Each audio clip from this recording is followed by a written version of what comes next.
Good evening, ladies and gentlemen, and welcome back to Darkness Tales. Tonight I'm going to be doing something a little bit different. I'm going to be presenting stories from my subscribers. Once a month I'm going to start putting out a video comprised solely of stories you all tell me. The link to my email is going to be in the description below. Please feel free to send them to me. Alright, so without further ado, I present to you scary subscriber stories.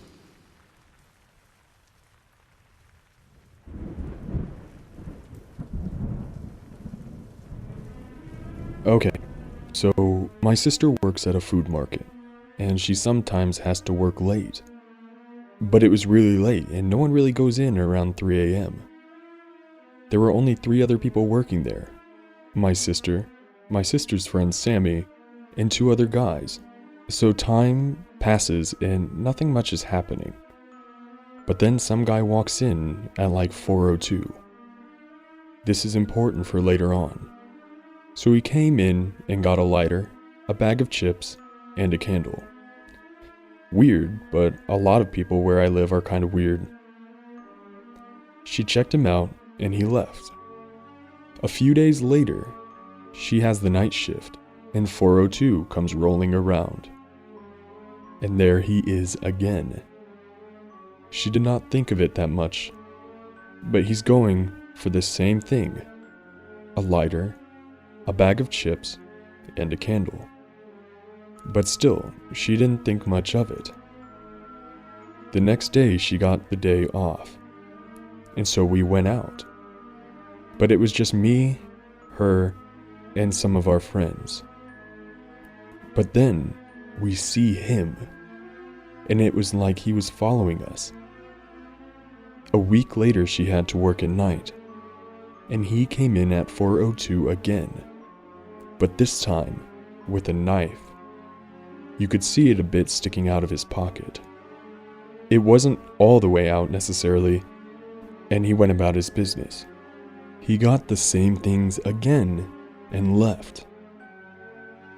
The day after that, she had requested the day off because her friend's birthday was that day. I went with, because I knew the friend well. So we are walking to the shop to get a card, and the man is following us. But it was like every time we stop, he would stop not far from us. We got to the shop and he was already there. But how he got there before us, I don't know. If he was walking behind, we should have seen him. Anyway, we got the stuff we needed, and we're about to check out. He then pulled my sister and me aside and said in a deep, scratchy voice, "You two look so good and yummy." My sister said, "You sick fuck, what the hell is wrong with you?" She said it loud enough that the boss could hear. Thank God he was near us. If he wasn't, we would sure not be here. But the one thing that got my eye was that, why did he get that stuff? I know it was weird, but why? It had something to do with what he was planning to do, my friend said. That maybe he wanted to put us in his basement with only candlelight and chips. I don't want to see that sick fuck ever again. And I am so glad that her boss was there. It saved us, or else we would probably be dead.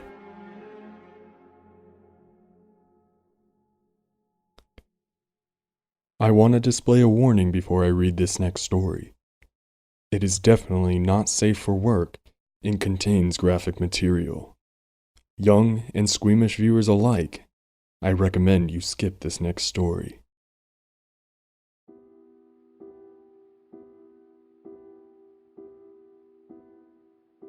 After months of keeping this thing bottled up inside me, I have to tell my bizarre story. The terror of what I saw back in March is eating me inside and putting a heavy burden on my shoulders.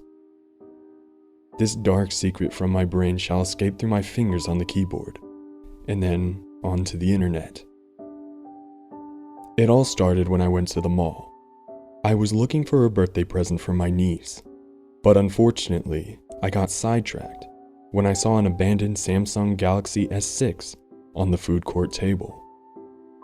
Without anyone looking, I snatched that phone right up. Now I know what you're thinking. Isn't it wrong to steal things? Yes, you're right. But I'm the kind of guy you would call a kleptomaniac. I steal things out of curiosity, not for any sick kicks. I wasn't going to use it as my niece's birthday present, as she's only 3, and I wasn't going to sell it on the black market illegally. No, I was only going to use it for myself. I immediately rushed home and sat on the bed in my bedroom. I wanted to go through this all, the apps, texts, and the web history on this phone.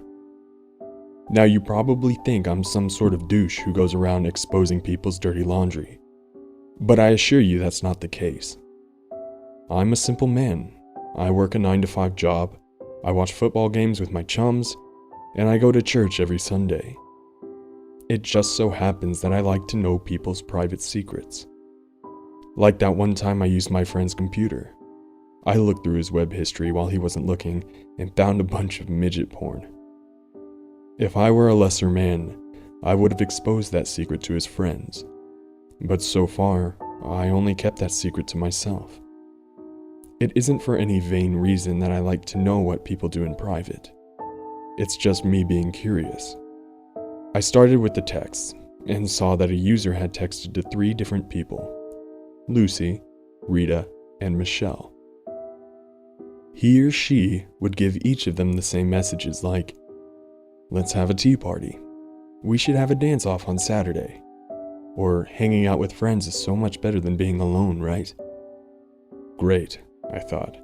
I probably stole the phone of a 6-year-old girl. I looked back at the texts and scrolled through them. The previous user texted these girls at least 1,000,000 times, yet they gave no response back. I found that to be quite strange. I scrolled through the texts and found that the user occasionally posts lyrics to Beatles songs, such as Yellow Submarine or Hey Jude. I scrolled down even further and found the text to be more monotonous and repetitive, as well as childish. More silly events planned, more Beatles lyrics, but no response, other than the user him or herself. I got out of the text and decided to go look through the user's apps. Nothing more than Candy Crush, and a bunch of Candy Crush clones. They must really like Candy Crush. Then I clicked on the Google app and decided to have a look at the user's browser history. On YouTube, the user had watched a lot of Beatles videos, of course, along with videos of people doing Beatles covers. They also watched a lot of tutorials on how to create DIY projects, especially those of Emily Leffler's. There were also videos on how to use power tools and how to make DIY projects with power tools, along with a conspiracy theory video on how Paul McCartney actually died in 1969. Another video they watched was a Spanish short film that was computer animated titled Alma. It was about a little girl who spots a doll in the window of a toy shop that looks exactly like her. When she goes inside and touches it, her soul gets sucked into the doll. She couldn't move, she couldn't escape. She could only move her head and look. She was to be forever immobilized in the body of a doll. That short film definitely creeped me out. I mean, was this short meant for kids? This would definitely creep little children out, especially if it creeped me out. Why would the animators bestow such a tragic fate on a little girl? Why would they allow that in a film? What had happened to the girl was worse than death. Scrolling through the web history, I had seen that the previous user had been going a lot on a certain Tumblr blog called Eric's Playhouse. I went to the blog's archive and realized that Eric must be the owner of this phone. I know this because 3 reasons. 1. A lot of posts talk about the Beatles. A post that consists of fun facts about George Harrison there. A post that celebrates the birthday of Beatles producer George Martin there. 2. There are a lot of posts about Lucy, Rita, and Michelle, the girls that Eric tried responding to. 3.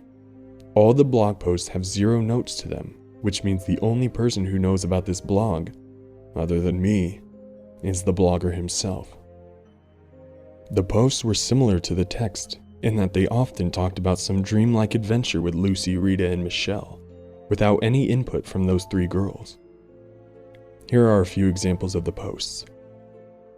March 11th, 2016. Good luck, girls.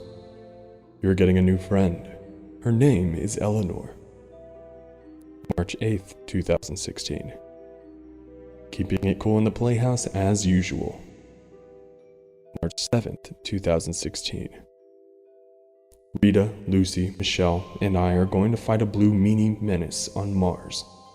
Lucy is scared to go, but Michelle assures her that everything is going to be alright. March 3rd, 2016. Intense Phase 10 competition tonight. Does Rita have what it takes to defeat Eric's winning streak? February 22nd, 2016. Musical movie tonight at the Ward Cinema. We will watch Yellow Submarine, Interstellar 5555, and My Fair Lady. These films are considered to be the best films by everyone. February 11th, 2016. Today is Wardstock. First performance will be the Fab Four, Eric, Lucy, Rita, and Michelle. Second performance will be by the Blue Meanies. Third and final performance will be by the Quarrymen. This year's Wardstock is gonna rock. January 30th, 2016. Maggot infestation in my garage. Got to have my uncle look at it again. January 21st, 2016. I love my girls. I would be lost without them. I'm pretty sure they would say the same thing about me. Who the hell are Lucy, Rita, and Michelle? Who the hell is Eric? I should have stopped searching for answers and just assumed that Eric was just some eccentric loner. But no, I just had to keep scrolling down for answers until I stumbled upon that video. Eric made a video post on December 21st, 2015. I clicked on it, not knowing what to expect.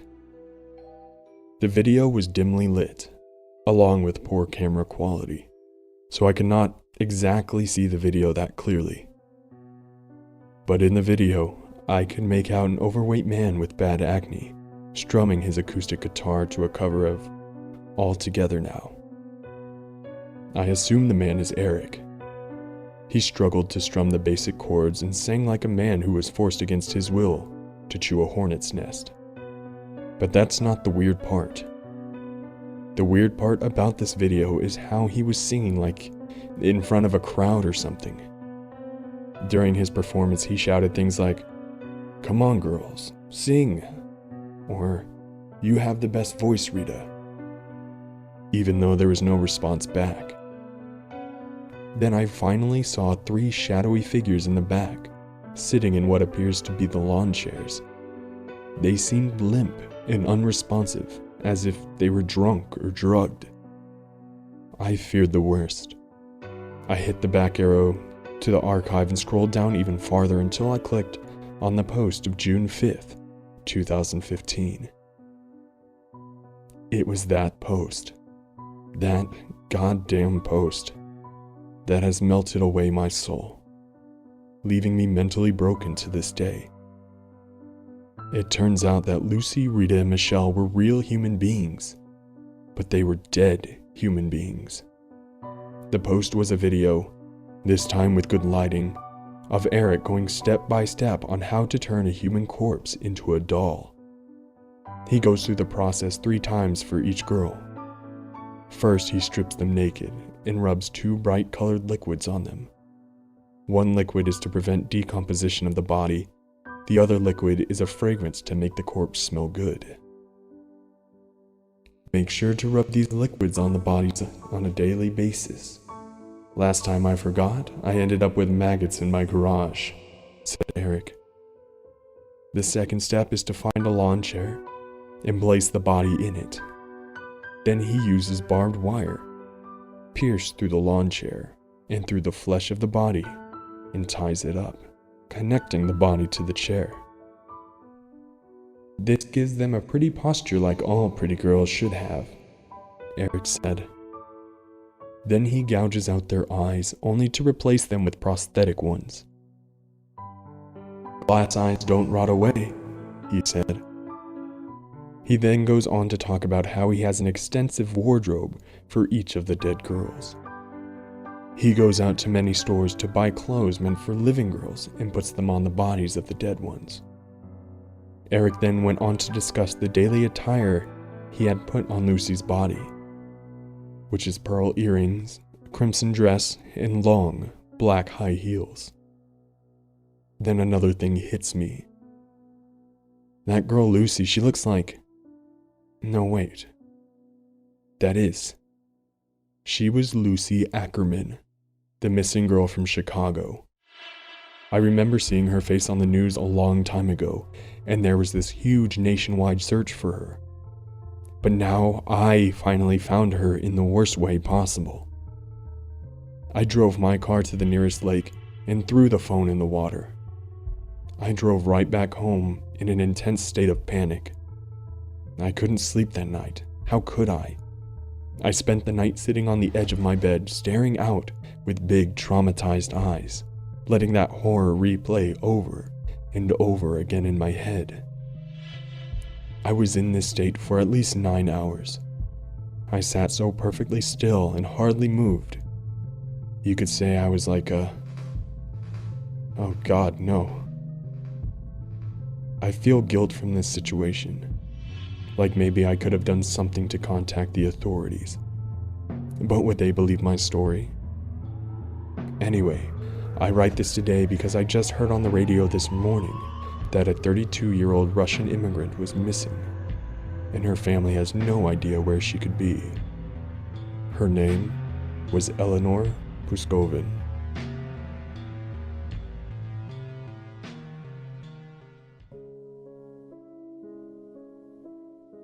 The following conversation happened through direct messages on Instagram between I, Darkness Tales, and username That New Mexican. Hello, I know it is very odd to go to someone you have never met for help with something you can't see, but I've been terrified for the past 2 months and was hoping you have an insight on what I should do. For the past 2 months, I've had this recurring nightmare of my house burning down at the same time, 3 a.m., every night. It always follows with me waking up to my dark room and hearing walking around my house. Now, sir, a spirit in my house would be an amazing experience if it was just a spirit. This being is the most hateful thing I have ever met. Sir, I am a fairly strong man, and I would wake up to something holding me down in bed. I can't get up. I thought this might be sleep paralysis until it happened during the day in my kitchen. I was with my brother at one moment, and my doors in my house closed hard and slammed, sounding like they broke the frame. This being has done nothing but torment me. It has called me by my full name, and has told me my family's names. Sir, I fear closing my eyes. Please, if you have any insight, an opinion on what I should do, it would be much appreciated.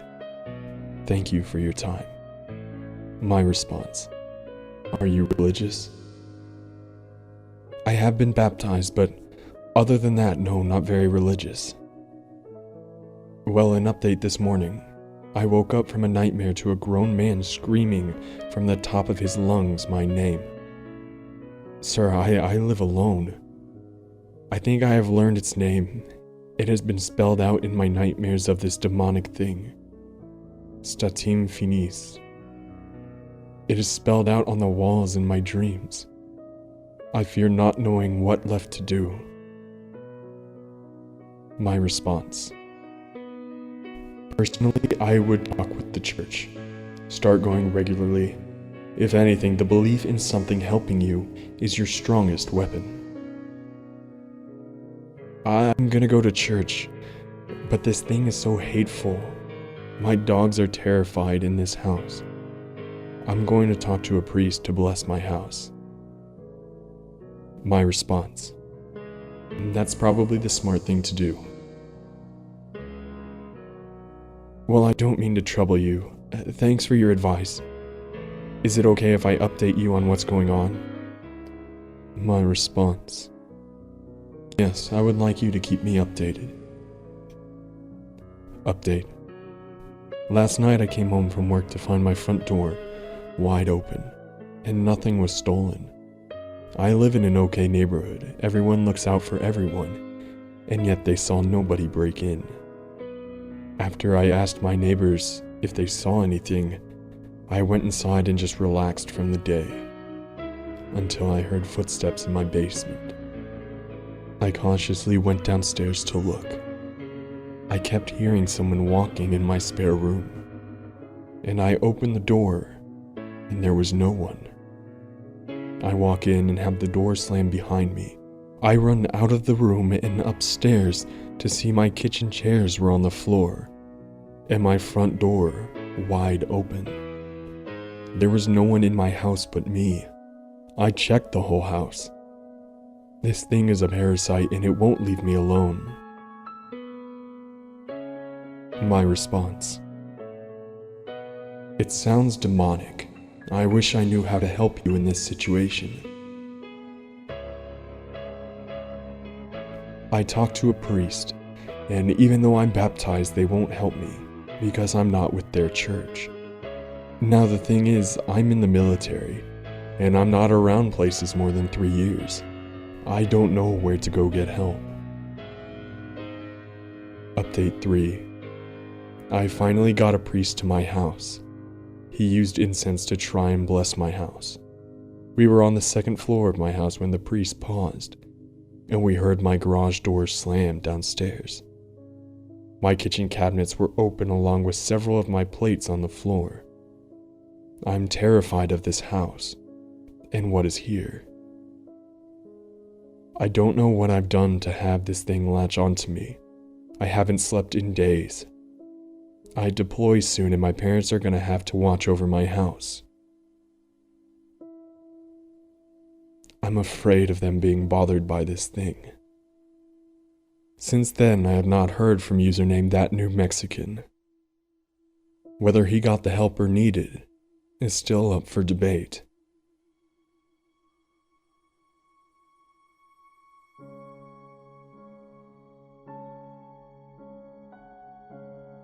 I want to thank all of you, all of my subscribers, for supporting me through all of this. You are what make this fun, entertaining, and most of all, terrifying. Please, if you enjoyed the video, click the subscribe button and the little bell right next to it. Don't forget to like and leave a comment on what stories I should do in the future. And as always, ladies and gentlemen, have a terrifying evening.